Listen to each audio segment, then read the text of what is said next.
rendre l'univers de l'industrie attrayant. Le président de l'IUMM est venu au centre de formation et d'apprentissage de l'Aube avec une volée d'arguments pour les années à venir. Du fait de la pyramide des âges, dans nos métiers de la métallurgie, nous aurons à recruter 100 000 nouvelles personnes par an dans les 5 ans qui viennent.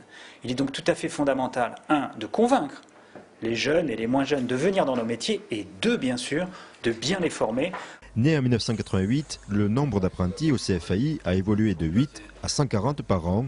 Pour répondre aux besoins des entreprises, les niveaux de qualification ont également augmenté. S'il fut un temps, il y a déjà bien longtemps de cela, la formation était une formation CAP, BEP, et puis après quand sont arrivés les bacs pro, maintenant la formation tire, j'irai vers le haut, puisque maintenant la référence en termes de diplôme au CFAI, c'est le bac pro et le BTS. Avec une embauche à la clé, en moyenne, 81% des 1172 apprentis a trouvé un débouché professionnel, un élément qui motive même les filles. Oui, ça choque encore parce que c'est sûr qu'une fille qui fait un métier d'homme, c'est pas toujours d'actualité.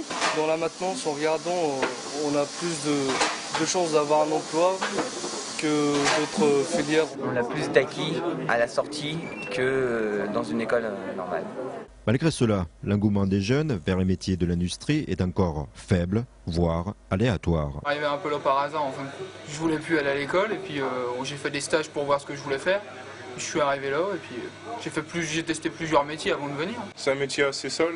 Puis au niveau de l'éducation, il n'y a pas assez de pub au niveau de l'éducation.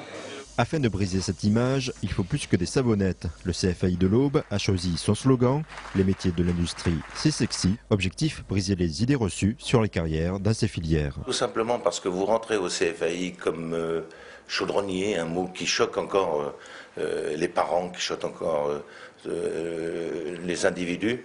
Et puis, 5 ans après, vous êtes directeur d'un service logistique. La formation initiale est importante, mais sachez que dans nos entreprises aujourd'hui, pour qu'elles évoluent et qu'elles aillent très vite, il faut une forte mobilité du personnel dans l'entreprise. L'UIMM a annoncé de ce côté un budget communication de 10 millions d'euros annuels afin d'orienter un peu plus les jeunes vers ces filières.